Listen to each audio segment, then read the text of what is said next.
தமிழ்நாட்டில் அடர்த்தியாக வாழும் சமுதாயங்களில் மிகவும் முக்கியமான சமுதாயம் என்றால் அது வன்னியகுல சத்திரிய சமுதாயம்தான். இவர்கள் நினைத்தால் அரசியலை மாற்றி அமைக்கவும் முடியும், தமிழ்நாட்டை அசையாமல் நிறுத்தவும் முடியும். அப்படிப்பட்ட ஒரு சமுதாயத்தின் மீது சாதி வெறியர்கள் எனவும் வன்முறையாளர்கள் எனவும் ஒரு பொய்யான பிம்பம் உருவாக்கப்பட்டுள்ளது. ஆனால் அனைத்து சமுதாயத்திற்காகவும் பாடுபட்ட ஒரு சமுதாயம் என்றால் அது இந்த வன்னியர் சமுதாயம் மட்டுமே. இந்த வன்முறையாளர்கள் தான், இந்த சாதி வெறியர்கள் தான் அனைத்து சமுதாய மக்களுக்காகவும் இட ஒதுக்கீட்டை பெற்றுக் கொடுத்தார்கள்.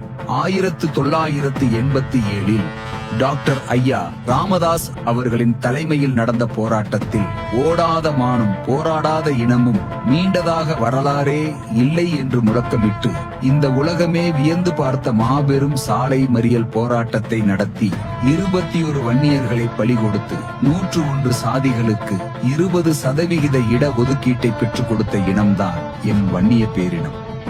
ஒற்றை மகனாக இந்த நாடும் அதிகாரமும் பெற்றுத்தராத உரிமையை இந்திய நிலப்பரப்பெங்கும் பயணித்து ஆட்சி இல்லை, அதிகாரம் இல்லை, பதவி இல்லை, பட்டம் இல்லை, எல்லா மாநில தலைவர்களையும் நாட்டின் பெரும் தலைவர்களை எல்லாம் சந்தித்து அவர் போட்ட அடிச்சோட்டிலே பயணித்து இடப்பழிகளை பெற்றுத்தர போராடி 21 பேர் அந்நிய மறவர்கள் இன்னுயிரை ஈர்ந்து போராட்டத்தை தமிழ்நாட்டை உறைய வைத்து போராடி அந்த உரிமையை பெற்றுக் கொடுத்த பெரியவர் நம்முடைய தகப்பன் ஐயா மருத்துவர் ராமதாஸ் அவர்கள். பன்னீர்செல்வம் காலத்துல ஆதரிச்சு யார் பேசுறீங்க?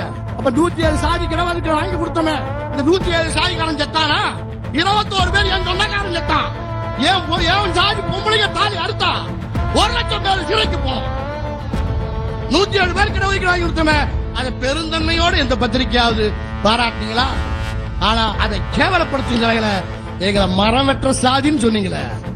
மறியல் பண்றோம், மரத்தை வெட்டினா ஒன்ன வெட்டி போட்டிருக்கணும்டா. தன் இனத்தை பலி கொடுத்து பிற இனம் வாழ வைக்க போராடி பெற்று இன்று வாழ்ந்து கொண்டிருக்கிறீர்கள். 20% இடஒதுக்கீட்டில் வேலைக்கு அடைகிறீர்களே, அது இந்த டாக்டர் ராமதாஸ் அவர்கள் செய்த தியாகத்தாலும் துப்பாக்கி சூட்டில் விழுந்த வன்னியர்களின் ரத்த அபிஷேகத்தால் தான் உனக்கே அந்த பதவி கட்டி இருக்கிறது.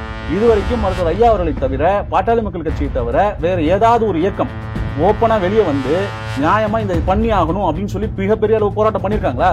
வன்னியர் சங்கம் இல்லை என்றால், வன்னியர் சங்கத்தின் போராட்டம் இல்லை என்றால், 21 பேர் பலி கொடுக்கவில்லை என்றால், அவர்கள் 7 ஆண்டு 8 ஆண்டு போராடவில்லை என்றால், ஒரு வார சாலை மறியல் பண்ணவில்லை என்றால் 1989 தூக்கி கொடுத்துருவாங்க. ரிசர்வேஷன் கையில கொடுத்துருவாங்களா? 80 ரிசர்வேஷன் இந்தியாவில் தமிழ்நாட்டில் தூக்கி அழகா கொடுத்துருக்காங்க. இது வரைக்கும் போராட்டம் இல்லாம இந்திய எதிர்ப்பு போராட்டம், சுதந்திர போராட்டத்திற்கு பிறகு ஒரு மிலிட்டன்டான போராட்டம் தமிழகத்தில் கண்டது என்றால் வன்னியர் சங்க போராட்டம் தான்.